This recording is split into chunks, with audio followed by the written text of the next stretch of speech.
നരേന്ദ്രമോദിയുടെ ഭരണത്തെ അട്ടിമറിക്കാനുള്ള ശ്രമങ്ങളാണ് ആദ്യം മുതൽ നടന്നത്. എത്രയൊക്കെ ശ്രമിച്ചിട്ടും അത് യാഥാർത്ഥ്യമാക്കാൻ പറ്റിയില്ല. പിന്നീടുള്ള ലക്ഷ്യം നരേന്ദ്രമോദിയെ തീർക്കുക എന്നുള്ളതായിരുന്നു.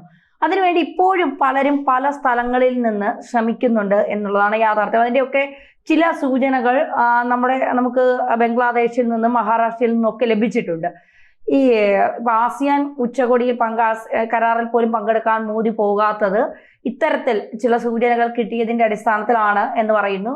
പിന്നെ ഷാൻഹായ് ഉച്ചകോടിയിൽ പങ്കെടുത്തപ്പോൾ മോദിയും പുടിനും തമ്മിൽ കാറിൽ പോയതും ഇത്തരം ഒരു സൂചനയുടെ അടിസ്ഥാനത്തിലാണെന്നും പറയുന്നു.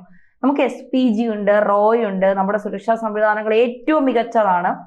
അതിൽ മികച്ച ഒരു പ്രധാനമന്ത്രിയാണ് ഇന്ത്യക്കുള്ളത്. ആ പ്രധാനമന്ത്രി ഇല്ലാതാക്കാൻ അങ്ങനെയാണെങ്കിൽ ഗൂഢാലോചന നടത്തിയാൽ കഴിയുന്നതാണ്. ഇപ്പൊ ഇന്ദിരാഗാന്ധി, രാജീവ് ഗാന്ധി ഒക്കെ നമ്മുടെ മുന്നിൽ ഉദാഹരണങ്ങളാണ്. എങ്കിൽ പോലും കഴിയുന്നതാണോ എന്ന് ചോദിച്ചാൽ അല്ലെന്ന് നമുക്ക് അങ്ങനെ പറയാൻ പറ്റത്തില്ലല്ലോ. എല്ലാത്തിനും പഴുതുകളുണ്ടല്ലോ. അതുകൊണ്ടാണല്ലോ കഴിയുമെന്ന് കണ്ടാണല്ലോ അതിനൊരു ശ്രമം നടത്തുന്നത്. മനസ്സിലാവുന്നുണ്ട്. അപ്പം ആ ശ്രമം നമ്മൾ തിരിച്ചറിയുന്നു എന്നുള്ളതാണ് നമ്മുടെ കഴിവ്. ഇതിനകത്ത് നമ്മൾ വിചാരിക്കേണ്ട ഒരു കാര്യം എന്ന് പറഞ്ഞാൽ, നമ്മൾക്കുണ്ടാകുന്ന പ്രശ്നങ്ങൾ വളരെ കൃത്യമായിട്ട് ഇപ്പോഴും ഇതിനു മുമ്പും ദീർഘകാല അടിസ്ഥാനത്തിൽ നമ്മൾക്കെതിരെ വരുന്ന ശത്രുക്കളെ കൃത്യമായിട്ട് നോട്ട് ചെയ്തിട്ട് തരുന്നുകൊണ്ടിരുന്ന ഒരു രാജ്യമാണ് റഷ്യ. അവരുടെ രഹസ്യാന്വേഷണ വിഭാഗം എന്ന് പറഞ്ഞാൽ വലിയ ഭീകരം. 2024 ഇലക്ഷൻ അകത്ത് ഇവിടെ അട്ടിമറി നടക്കുമെന്നും ഇവിടെ ഈ പറയുന്നത് പോലെ ഡീപ് സ്റ്റേറ്റ് പ്രവർത്തിക്കുന്നുണ്ടെന്നും നരേന്ദ്രമോദി അട്ടിമറിക്കാൻ കൃത്യമായ ശ്രമം നടക്കുന്നുണ്ടെന്നും ഉള്ള കാര്യം വളരെ കൃത്യമായിട്ട് അതിനു മുമ്പും അതിന് ശേഷവും തെളിവുകളുടെ അടിസ്ഥാനത്തിൽ കൊടുത്താണ്.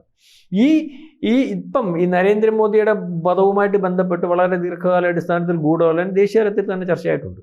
അതിനകത്ത് ആദ്യത്തെ ഒരു ചർച്ച എന്ന് പറയുമ്പം ഈ പറയുന്നത് പോലെ നമ്മുടെ ധാക്കയിലെ ഒരു കമാൻഡോയുടെ മരണമാണ്. പക്ഷേ ടെറസ് ആർവെല്ലെ ജാക്സൺ, അവൻ്റെ പേരതാണ്. അവൻ അവിടെ റൂം എടുക്കുന്നു. അവന് വേണ്ടി റൂം എടുക്കുന്നത് ആരാ? അമേരിക്കൻ എംബസിയാണ് റൂം എടുക്കുന്നത്. മനസ്സിലാവുന്നുണ്ട്? അതാണ് അതിൻ്റെ പ്രശ്നം. അമേരിക്കൻ എംബസിയാണ് അവിടെ റൂം എടുക്കുന്നത്. ഇയാൾ മരിക്കുന്നു, വിഷം ഉള്ളിൽ ചെന്നാണ് മരിക്കുന്നത്. ഇയാൾ മരിച്ചതിന് ശേഷം ആ മരണം വളരെ കൃത്യമായിട്ട് അമേരിക്കയെ അറിയുകയും, അല്ലെങ്കിൽ അമേരിക്കയുടെ ഈ പറയുന്ന സ്പെഷ്യൽ ടീം കമാൻഡോ, ഇവൻ പട്ടാളത്തിൽ നിന്ന് CIA, അമേരിക്കയുടെ ചാരസംഘടനയായിട്ടുള്ള CIA ഉണ്ടല്ലോ, അതിനകത്തോട്ട് മാറ്റം വരുത്തി. നമ്മളിപ്പം ഇവിടുത്തെ പല ഉദ്യോഗസ്ഥന്മാരും അങ്ങോട്ട് ഡെപ്യൂട്ടേഷൻ എന്ന് പറഞ്ഞാൽ അതിനകത്ത് വർക്ക് ചെയ്യുന്ന ഒരാളാണ്. അപ്പോൾ അയാൾ മരിക്കുന്നു. അവിടുന്ന് പോസ്റ്റ്മോർട്ടം പോലും നടത്താതെ ദേശീയ മാധ്യമങ്ങൾ റിപ്പോർട്ട് ചെയ്തണക്കെ പോലും ശരിക്കും പറഞ്ഞാൽ ബംഗ്ലാദേശിന് പോലും ഒന്നും ചെയ്യാൻ പറ്റാതെ ആ റൂം മൊത്തം സീൽ ചെയ്ത്, ഹോട്ടൽ മൊത്തം സീൽ ചെയ്തിട്ട് ഇവൻ്റെ ബോഡി അവിടുന്ന് പോസ്റ്റ്മോർട്ടം പോലും ചെയ്യാതെ പോവുകയാണ്. അപ്പം ഒരു കംപ്ലൈൻറ്റും ഇല്ലല്ലോ, അമേരിക്കയ്ക്ക് ഒരു പ്രശ്നവുമില്ലല്ലോ. അന്ന് വന്ന വാർത്ത ഇത് എങ്ങനെ മരിച്ചു, അജ്ഞാതൻ കൊന്നു. മാത്രമല്ല ഇയാളുടെ ഉള്ളിൽ ചെന്ന വിഷം എന്ന് പറഞ്ഞാൽ പ്ലൂട്ടോണിയം എന്ന് പറയുന്ന വിഷമാണ്. എൻ്റെ പേരങ്ങനെ തന്നെയാണെന്നാണ് എൻ്റെ വിശ്വാസം. ആ വിഷം എന്ന് പറഞ്ഞാൽ വളരെ കൃത്യമായിട്ട് ദീർഘകാല അടിസ്ഥാനത്തിൽ റഷ്യ പലരെയും വധിക്കുന്നതിന് വേണ്ടി ഉപയോഗിച്ചുകൊണ്ടിരുന്ന വിഷമാണ്. ആ വിഷം ആണ് ഇദ്ദേഹത്തിൻ്റെ അജ്ഞാതനാകുന്നത്. ആരാ കൊന്നതിനെ പറ്റിയൊന്നും വ്യക്തതയില്ല. മോദിയെ കൊല്ലുന്നതിന് വേണ്ടിയാണ് വന്നതെന്ന് പറയുന്നു. നമ്മളതിനകത്ത് വ്യക്തത വരുത്തിയൊന്നും പറഞ്ഞിട്ടില്ല. അതിനുശേഷം മഹാരാഷ്ട്രയിൽ ഒരു പാസ്റ്ററെ പിടികൂടുന്നു. അതായത് ബിസിനസ് വിസയിൽ ഇവിടെ വരുന്നു. ഇയാളിവിടെ പാസ്റ്ററെ പണി ചെയ്യുന്നു. Evangelical Christ. പാസ്റ്ററെ പണി ചെയ്യുന്നു. അവിടെ നിന്ന് വേദന പറയുന്ന ഈ വടക്കേന്ത്യയിലുള്ള പ്രശ്നം ഇപ്പോൾ അറിയാമല്ലോ. ഇവാഞ്ചലിക്കൽ ക്രൈസ്റ്റിൻ്റെ വല്ലാത്തൊരു കടന്നുകയറ്റം. അതായത് മത്സരബുദ്ധിയോടുകൂടി ട്രംപ് വന്നതിന് ശേഷം വളരെ മത്സരബുദ്ധിയോടുകൂടി കടന്നു കയറുന്നു. ചില ആൾക്കാർ പറയുന്നു ഞങ്ങളുടെ ആൾക്കാരെ തുറന്നു വിട്ടു, ഇനി ഞങ്ങളെ ഒന്നും ചെയ്യാനില്ല, അപ്പം ഞങ്ങൾ ഇവിടെ അങ്ങ് മാറ്റിയും ഇവിടുത്തെ ഇന്ത്യ മഹാരാജ്യത്തിൽ അവർ മതപരിവർത്തനം നടത്തി അവരുടെ അജണ്ടകൾ അങ്ങ് നടപ്പാക്കുന്നുള്ള രീതിയിലൊക്കെ സംസാരിക്കുന്ന ആൾക്കാരുണ്ട്. പക്ഷേ അതൊന്നും അല്ല. എന്തായാലും ഇയാളെ ഇവിടെ പിടിച്ചതിൻ്റെ കാര്യം എന്തോ, കൊണ്ടതിൻ്റെ കാര്യം എന്തോ, ഈ പറയുന്ന പോലെ മതപരിവർത്തനം നടത്തുന്ന ആൾക്കാർ പാടില്ലാത്ത രീതിയിൽ മറ്റു മതങ്ങളെ ആക്ഷേപിക്കുകയും പ്രസംഗിക്കുകയും ഒക്കെ ചെയ്യുന്നു. പക്ഷേ അയാൾ മതപരിവർത്തനം നടത്തുന്നതിന് വേണ്ടി ഇവിടെ വന്നതല്ല. അത് നമ്മൾ വളരെ കാലമായിട്ട് ഈ സാക്കിർ നായിക്കിൻ്റെയൊക്കെ വിഷയത്തിന് ശേഷം ബംഗ്ലാദേശിൽ നിന്നും അല്ലെങ്കിൽ ഈ വിദേശത്തു നിന്നുള്ള പാസ്റ്റർമാർ അതുപോലെ ഇക്കാമാരെയും അല്ലെങ്കിൽ മുല്ലാക്കന്മാരെയും ഇവിടെ കയറ്റുന്നില്ല. ആ വിസയിൽ ഇവിടെ വരുന്നില്ല. ഈ രീതിയിൽ ബിസിനസ് വിസയിൽ ഇയാൾ ഇവിടെ വരുന്നു. ഈ ബിസിനസ് വിസയിൽ വരുന്ന ആൾ പാസ്റ്ററെ പണി ചെയ്ത് ഇവിടെ നിൽക്കുന്നു. പാസ്റ്ററായിട്ടിരിക്കുമ്പോൾ പിടിക്കുന്നു. ഇവനെ ദീർഘകാലം അല്ലെങ്കിൽ ഇവനെ സൂക്ഷ്മമായിട്ട് വിദേശിയായതുകൊണ്ട് പരിശോധിച്ചപ്പോൾ ഇവൻ അവിടുത്തെ ഒരു കമാൻഡോയാണ്. അവൻ ഇപ്പോഴും ജോലി ചെയ്തുകൊണ്ടിരിക്കുക പട്ടാളത്തിൽ. അവനും ഈ ഡെപ്യൂട്ടേഷൻ CI എത്തുന്നുണ്ട്. ഇവൻ്റെ കൂടെ ഒരു 12ഓളം പേര് ഇവിടെ വന്നിരുന്നു. ഇവൻ്റെ കൂടെ അല്ല മറ്റേ നേരത്തെ വധിക്കപ്പെട്ട് ആ 12ഓളം പേരെയും കാണുന്നില്ലെന്നാണ്. അത് അമേരിക്ക രഹസ്യമായിട്ട് വെച്ചേക്കുക. ആ 12ഓളം പേരും മരിച്ചിരിക്കുന്നു എന്നുള്ള റിപ്പോർട്ടാണ് വരുന്നത്. അവരെപ്പറ്റി ഒരു വിവരവുമില്ല. അവരെപ്പറ്റി അറിയണമെങ്കിൽ അമേരിക്കയ്ക്ക് അറിയണം. അമേരിക്കൻ പട്ടാളക്കാരാണല്ലോ. നേരത്തെ ഞാൻ പറഞ്ഞില്ല, TG ജാക്സൺ എന്ന് പറഞ്ഞാൽ ധാക്കയിൽ കൊല്ലപ്പെട്ടവൻ്റെ കൂടെ അവരേതാണ്ട് ടീമായിരുന്നു. 20 പേരോളം വന്നതാണ്. അതിനകത്ത് 12 പേരോളം വധിക്കപ്പെട്ടു എന്നാണ് അറിയാൻ സാധിക്കുന്നത്. മനസ്സിലാവുന്നുണ്ട്. അതായത് ആ ഒരു ടീം വർക്ക്, CAയുടെ അടുത്ത അജണ്ട ഈ പറയുന്ന അവർ ഡീപ്പ് സ്റ്റേറ്റ് എന്ന് പറയുന്നത് ഇന്ത്യയുടെ IMFന്റെ ഇപ്പോഴത്തെ കണക്കനുസരിച്ച് 7% വളർച്ചയ്ക്ക് ഇന്ത്യ ഇനി എടുക്കാൻ പോകുന്ന സമയം എന്ന് പറഞ്ഞാൽ 10 കൊല്ലമോ. മനസ്സിലാവുന്നുണ്ടോ? 25 കൊല്ലം കൊണ്ട് നമ്മുടെ ചൈന മറികടന്ന അല്ലെങ്കിൽ മുന്നേറിയ സ്ഥലം ഇന്ത്യ മുന്നേറാൻ പോകുന്നത് ഇനി 5 കൊല്ലം കൊണ്ടാണ്. അതായത് കണ്ണടച്ച് തുറക്കുന്നതിന് മുമ്പ്, ചൈന ഇപ്പോൾ 2ാമത്തെ ലോകശക്തിയാൽ, കണ്ണടച്ച് തുറക്കുന്നതിന് മുമ്പ് ഈ ലോകശക്തികളെയൊക്കെ ഈ പോക്ക് പോയാൽ, ഈ സ്റ്റേബിളായിട്ടുള്ള എക്കണോമി, മനസ്സിലാവുന്നുണ്ടോ, അല്ലെങ്കിൽ നമ്മുടെ എക്കണോമിക്കൽ ഗ്രോത്തിൻ്റെ ഒരു കൃത്യമായ വളർച്ച, കാരണം എങ്ങും പെട്ടുപോകാൻ സാധ്യതയില്ലാത്ത രീതിയിലേക്ക് എല്ലാ അടുക്കും ചിട്ടയോടും കൂടി വന്നിരിക്കുന്നതാണ്. വീണു പോകുന്നൊരവസ്ഥയില്ല. അപ്പം അതിൻ്റെ പുറകിലുള്ള കാരണക്കാരൻ ഈ പറയുന്ന മോദിയാണ്. അദ്ദേഹത്തിൻ്റെ അടുക്കും ചിട്ടയോടും കൂടിയുള്ള ഒരു പ്രവർത്തനമാണ്. ഇവിടുത്തെ സ്റ്റാർട്ടപ്പുകൾ, നമ്മുടെ ഈ പറയുന്ന റോഡ്, റെയില്, വ്യോമ, മനസ്സിലായില്ലേ, പിന്നെ നമ്മുടെ ഈ രാജ്യത്തിനകത്ത് ഈ സ്റ്റാർട്ടപ്പുകൾ തന്നെ, അല്ലെങ്കിൽ ചെറുപ്പക്കാർ, ഇതിന് എല്ലാത്തിനും വേണ്ടിയുള്ള സംരംഭകർ, ഒരുക്കങ്ങൾ, മേക്കിംഗ് ഇന്ത്യ മാറ്റി മെയ്ഡ് ഇൻ ഇന്ത്യ ആക്കി. എന്തിനും ആൾക്കാർക്ക് കൂടെ വരാം. പിന്നെ മാത്രമല്ല, ആർക്കും വന്ന് ഇന്ത്യ അറ്റാക്ക് ചെയ്യാൻ പറ്റത്തില്ല, ഭയങ്കര ശക്തിയായില്ലേ. ഇപ്പം ഈ സിന്ധൂരിന് ശേഷം നമുക്ക് അവന്മാർ തന്നിട്ട് നമ്മൾ തിരിച്ചു കൊടുക്കേണ്ടി വന്നെങ്കിലും അതിനുശേഷം ഇന്ത്യയുടെ ഇതെവിടെ പോയി? ആർക്കും തൊടാൻ പറ്റാത്ത ഇന്ത്യ എന്നുള്ള കൺസെപ്റ്റ് ആയില്ലേ. അതുപോലെ അതോടുകൂടി നമ്മുടെ ആയുധങ്ങളുടെ വ്യാപാരം വലിയ വലുപ്പത്തിലായില്ലേ. അപ്പോൾ എല്ലാ അനുഗ്രഹമായിട്ട് മാറുക. നമ്മൾ ചിലത് പറയത്തില്ലേ, അതും ഒരു അനുഗ്രഹമായിരുന്നു. യുദ്ധം നമുക്ക് അനുഗ്രഹമായി. ബാക്കി ഇതുവരെയുള്ള യുദ്ധങ്ങളെ പരിശോധിക്കുമ്പോൾ നമ്മുടെ ലോകത്തിലെ ഏറ്റവും വലിയ പെട്ടെന്ന് അടിച്ച് നിർത്തി തീർത്ത യുദ്ധം എന്ന് പറഞ്ഞാൽ ഇവരുടെ കയ്യിൽ ഇസ്രായേലിൻ്റെ ആയിരുന്നു. പണ്ട് ഈജിപ്റ്റുമായിട്ടുള്ള 7 ദിവസം കൊണ്ട് 7 ദിവസം കൊണ്ട്. ഇത് നമ്മൾ 4ാമത്തെ ദിവസം നിർത്തി. 4ാമത്തെ ദിവസം നിർത്തിയെന്ന് പറഞ്ഞാൽ 15 കൊല്ലം കൊണ്ട് കരകയറാൻ വയ്യാത്തോണം ഒരു രാജ്യം പോയി, ഇല്ലായ്മയായി. ആരാ? പാകിസ്ഥാൻ എന്ന് പറയുന്നത്. അവർക്കിത് പ്രശ്നമൊന്നും അല്ലല്ലോ. ആ മലത്തോ ഇതാണ്, അവർക്കിത് രാജ്യമുണ്ടോ, നാളെ ഉണ്ടോ മറ്റന്നാളുണ്ടോ എന്ന അരാജകത്വത്തിൻ്റെ. അപ്പം ഈ രാജ്യത്തിനകത്ത് അവർ നോക്കുമ്പോൾ ഒരു രീതിയിലും പല കലാപങ്ങൾ, CA കലാപം ഓപ്പറേറ്റ് ചെയ്തില്ലേ, കർഷക സമരം ഓപ്പറേറ്റ് ചെയ്തില്ലേ. അതിനുശേഷം നമ്മളെ ഈ പട്ടാളക്കാരുടെ ചെറുപ്പക്കാർ പട്ടാളക്കാരുടെ കലാപം ഓപ്പറേറ്റ് ചെയ്തില്ലേ. ഏറ്റവും അവസാനം ഓട്ടോറി യാത്ര വരെ വെളിയിൽ നിന്ന് സാമാനം ഇതും കൊണ്ട് വന്നതാണെന്നുള്ള കാര്യം വന്നില്ലേ.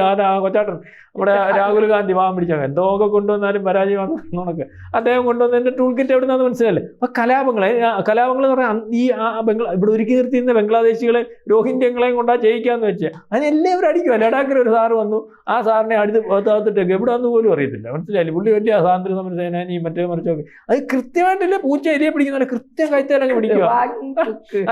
ഏതാ ചുക്ക എനിക്കറിയത്തില്ല. നമുക്ക് ഈ വിദ്യാഭ്യാസം കുറവായതുകൊണ്ട് പേരെല്ലാം പഠിച്ചു തരാൻ പറ്റത്തില്ല. മനസ്സിലായില്ലേ. ഏതാ ചുക്ക, എന്തായാലും ചുക്ക് കഷായമായി കിടക്കുക ഇപ്പം.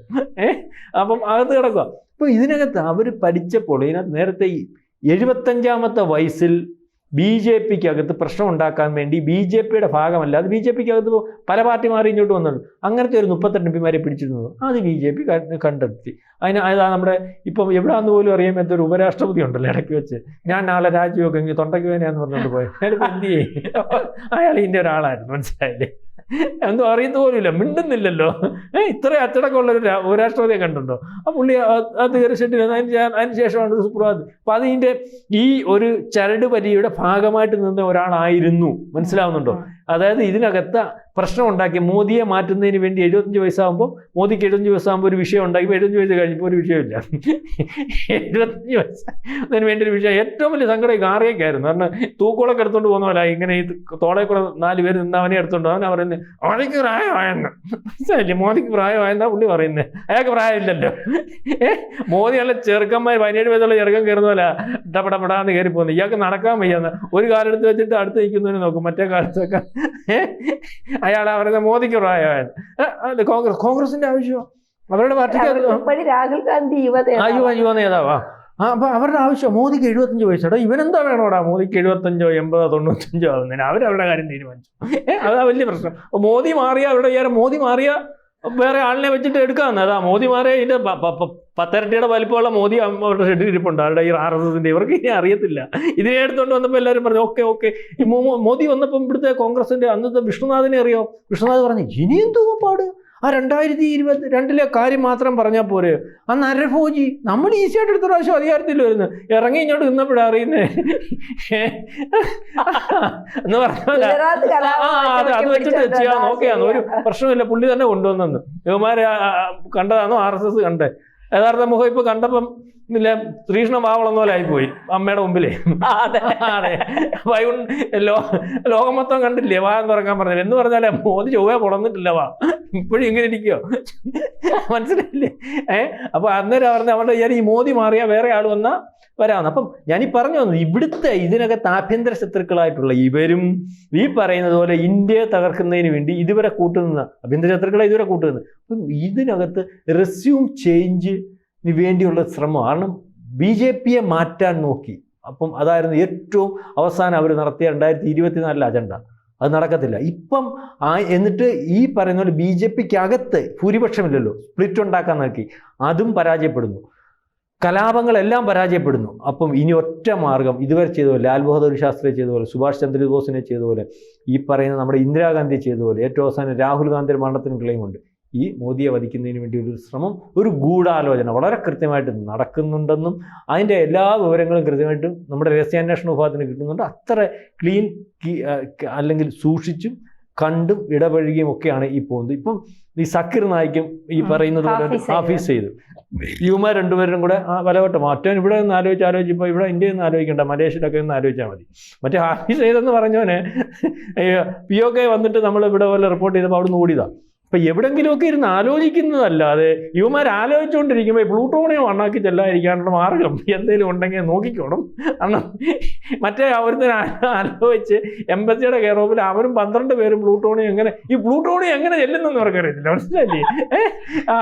ചെല്ലുക. അപ്പം നേരത്തെ ഈ പ്ലൂട്ടോണിയം എന്ന് പറയുന്ന വിഷമാണ് റഷ്യ പലർക്കും കൊല്ലുന്നതിന് വേണ്ടി. ഇപ്പം അജ്ഞാതൻ എവിടുന്ന് വന്നോ, ആര് വന്നോ, എന്തോ വന്നോ എന്നൊന്നും അറിയത്തില്ല. ഏതായാലും SUA മീറ്റിനകത്ത് ഈ 45 മിനിറ്റ് അദ്ദേഹത്തിൻ്റെ അകത്ത് രഹസ്യമായിട്ട് അവിടെ ചാരക്കണ്ണുകൾ, ചൈനയുടെ ചാരക്കണ്ണുകളും ഈ പറയുന്ന ലോകത്തിൻ്റെ ചാരക്കണ്ണുകളും SUA മീറ്റിനകത്ത് ഉണ്ടായിരുന്നില്ല. അപ്പോൾ അതിനെ മറികടക്കാൻ പറ്റുന്ന ഒറ്റ സ്പേസ് ഈ കാറേ ഉള്ളായിരുന്നു. ഈ ഒരു ചാരക്കണ്ണുകൾക്കും കടന്നു കയറാൻ പറ്റാത്ത സ്പേസ്. അത് വളരെ കൃത്യമായിട്ട് വളരെ നിഗൂഢമായിട്ടുള്ളൊരു കാര്യം, വളരെ എമർജൻസി ആയിട്ടുള്ള കാര്യവും വളരെ ഈ പറയുന്നത് വാല്യബിൾ ആയിട്ടുള്ള ഒരു കാര്യവുമാണ് ചർച്ച ചെയ്തത്. അത് ഇത് തന്നെയാണെന്ന് പറയുന്നു. അത് അവർ വ്യക്തത വരുത്തിയിട്ടില്ല. ഏതായാലും ലോകം ഇപ്പം ഈ ഒരു വിഷയം ചർച്ച ചെയ്യുന്നുണ്ട്. അത് ചർച്ച ചെയ്യുന്നുണ്ട് എന്ന് പറഞ്ഞാൽ അതിൻ്റെ പുറകിൽ അങ്ങനെ അല്ല എന്ന് ആലോചിക്കേണ്ട കാര്യമൊന്നുമില്ല. അതിനുവേണ്ടിയുള്ള ശ്രമം നടക്കുന്നു. അത് അമേരിക്കയുടെ കെയർ ഓഫിലാണ് നടക്കുന്നത്. ഇതുവരെ നടന്നിട്ടുള്ളതും അവരുടെ കെയർ ഓഫിൽ തന്നെയാണ്. കൂടുതൽ വാർത്തകളും വിശേഷങ്ങളും നിങ്ങളിലേക്ക് എത്താൻ ABC മലയാളം സബ്സ്ക്രൈബ് ചെയ്യുക, ബെൽ ബട്ടണും അമർത്തുക.